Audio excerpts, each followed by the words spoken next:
guys, i-interview natin si Mama Gemma about doon sa business nila. Kasi dati meron po silang family business. Yung Lucky Fortune. Hardware. At ang pangalan nun ay Lucky Lucky Fortune General Merchandise.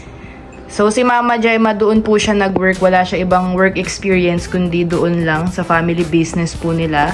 So wala na yung business nila na yun. Anong nangyari, Mama Gemma? Wala na, kinuha po ng bangko. Ganun pala no, pag nangutang ka sa bangko na hindi ka nakabayad ng isang taon, naglalaps ka agad tapos wala kang kamalay-malay. Yung pangalan ng hardware, wala na sa pangalan yon, nilipat na sa pangalan ng bangko. Eh wala naman kaming laban sa bangko. Siyempre, mga bangko sanay sa ganyan. Kaya, syempre, nalulungkot din kami. Pinaghirapan din ng mga kapatid ko yon na dati meron kaming bahay sa Espanya, building. Ngayon, kaya naman namin naibenta din yung building sa Espanya para ma-recover namin yung mga balanse namin sa hardware. Kaso wala eh. Wala, kahit sabihin mo na magbayad ka ng kalahati, talagang kukunin ng bangko. So nalugi ang hardware nyo dati. Hindi naman sa nalugi, kaya lang hindi lang nakabayad ng isang taon, naglaps kagad. Bakit sinangla ang hardware nyo? Sinanglang hardware? Oo, kasi syempre mahina dati kasi ang tindahan, kaya parang nanghiram kami sa bangko. Sabi ng kapatid ko, ang usapan talaga ng bangko, hiram ng 3 million.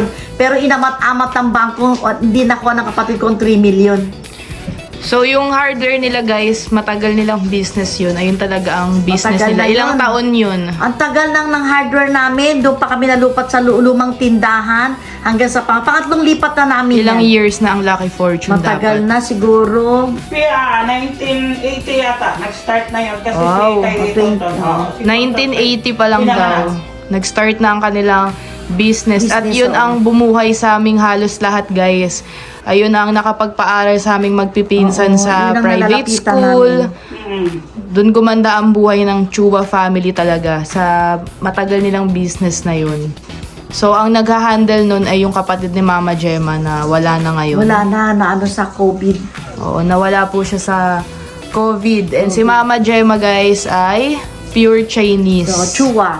Chua talaga siya at hindi ko alam bakit maitim po siya. Ay, ano ba yan? Ang pangalan po ng tatay ko po ay Chua Chuan Leong. Ang nanay ko naman ay Maria T. Napoles.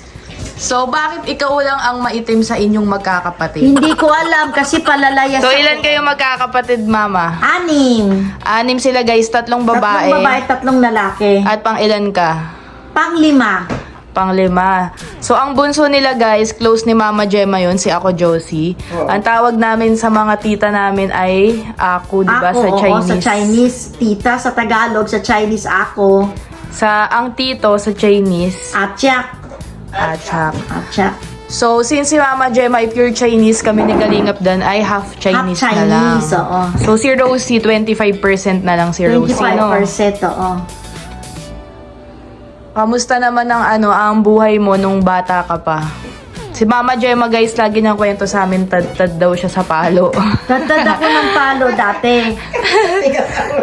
Naghahabulan kami. Akala nila mabait to si Mama Gemma, Yan guys. naman. Black sheep ng family nila yan. Lagi ka maalo ni Ama daw.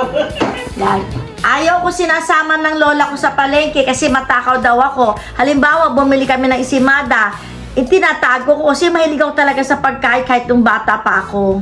Oo, pare sila ni Kalingap Dan na gutumin. Kahit naman si Kuya gutumin. Brooks, guys, gutumin Oo, talaga. talagang mayat gusto ko kumakain. Oo. So, pwede ba natin ipakita ang itsura pakita ni mo Ama yun. at saka ni Angkong? Yan.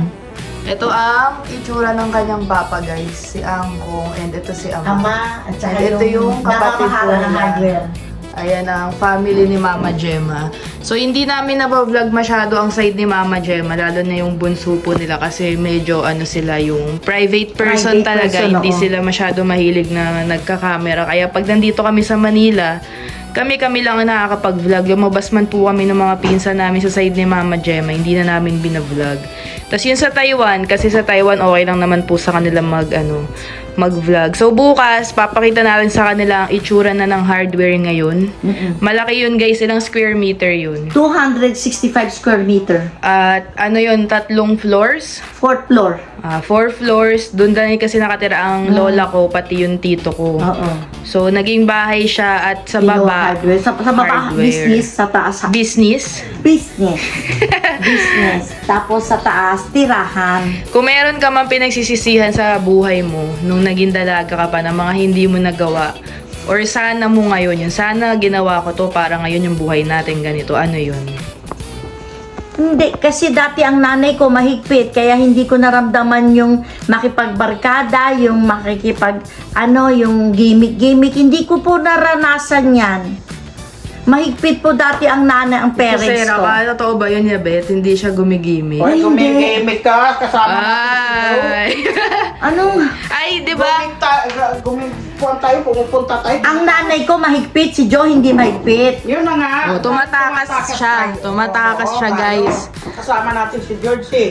At sa kanila pong magkakapatid, si Mama Gemma lang kasi ang may asawa na Pilipino. Kaya, Sabi kasi sa Chinese, pag ikaw nakapag-asawa ng Pilipino, sa babae, walang makukuhang mana. Pero pag ang lalaki nakapag-asawa ng Pilipina, okay lang. yan. Walay tuloy tayo. Wala. Walay. Walay. Okay lang yan. Ang masaya ka naman eh, no? Oo naman, syempre. Sabi nga nila, one kalingap, one family. Wakalingap. One kalingap and one family.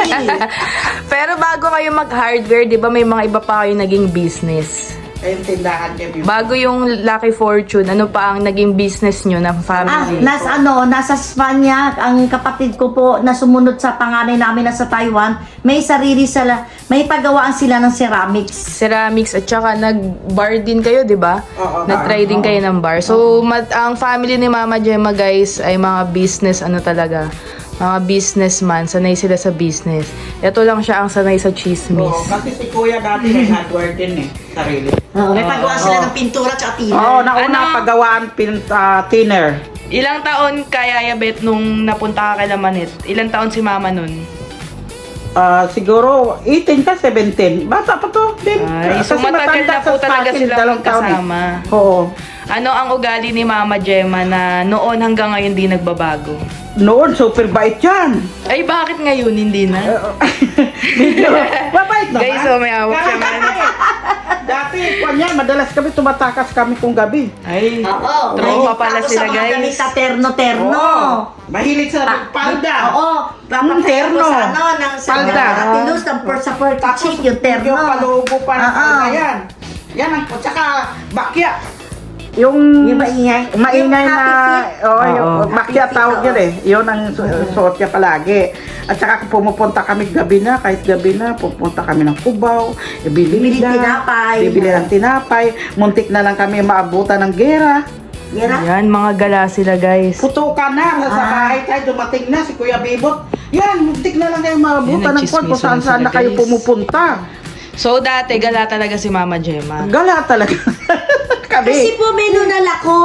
Oo, gala talaga. Dapat ang gala, nunal dito sa paa. Hindi dyan sa tuhod, girl. Ngayon hindi mo na makapagala kasi may sugat ako na Gala ano-ano. talaga. Bit-bit Yan. namin yan si Jeff. Palagi. So, papakita natin bukas sa kanila ang itsura na Ng ngayon ng hardware, hardware. oo. So, hindi na po siya sa amin. Nakabili na po. Nakuha na siya ng bangko kasi hindi din masyado natutukan na nila. Kaya, ganun na po ang nangyari. Namatay na ang nanay ko, namatay kapatid ko, wala namang mamahala ng hardware kaya sinarado na namin talaga totally. Wow, totally honestly. Totally cleanse of the heart. Gala ingay. dati na palagi gabi-gabi si Jinky, ako, si Lina, at saka ikaw. Tagpuan Tapos namin ang Kainas. wala na si Lina, kami na lang tatlo. So, kunento lang namin sa inyo, guys, ang experience ni Mama Gemma noon. So, may namimiss ka bang ginagawa mo noon nung dalaga ka pa na hindi mo na nagagawa ngayon? Wala naman kasi ang hilig ko lang naman dati kasi may kasama ko sa yung pupunta alika, alis tayo. Ngayon wala na akong makasama sa lakwatsa. Wow, ano kami ni Yaya Bet, multo? Oo nga eh. Hindi kasi mga busy na rin. Kakalakwatsa lang natin, girl. Wag kang ano. Ngayon kami naglakwat sa pinasyal kami ni Kalingap Hana sa Robinson Magnolia. Ang Thunderbolts natin guys, natin, liwaliw natin, nandun lang sila nag-uuupo. Upo. Kasi ito si Mama Gemma guys, pag sinama mo yan, hirap naman na maglakad. So, Lalo iiwan pa mo kayo, lang din sugat siya. ako. Oo, nagkaroon siya ng paltos sa Taiwan. Ayan, na ano sa sapatos. Paltos lang yan guys, so huwag kayong mag-alala kay Mama Gemma. Wala naman siyang sakit. So, bukas ipapakita natin sa kanila. Yung hardware. Oo, at Ngayon, ang bukas, ganda na po. magagala na naman sila ulit. Oo. Magkakape lang kami. I-relax lang natin sila bago tayo bumalik ng diet. Dahil 3 na lang kami. 3 na lang kami dito ngayon guys. Si Dins nandun na po sa Laguna sa kanyang lola. Tapos si Kalingap Dan and Jenny, umalis din po sila. Nag-family bonding sila. So 3 kaming naiwan dito. 3 na lang kami naiwan. Kaya naggagala-gala lang kami dahil wala kaming magawa dito sa bahay. So abangan nyo na lang ang ating ganap bukas. O magpaalam ka sa kanila. Bye-bye. Pa-subscribe po yung channel ni Kalingap Hana and Kalingap Dan. Thank you very much po sa inyong lahat. God bless and miss you. Love you all. Bye-bye. Bye-bye. Thank you po. Maraming salamat. Bye. So, pupuntahan na natin ngayon guys yung dating business nila Mama Gemma. Ipapakita lang namin sa inyo bago magliwaliw ulit ang mga person. Waiting lang kami sa Grab. Si Yaya Beth din nandito. Hello. Ito na siya guys. Ito yung gilid niya. So, ganyan siya kalaki.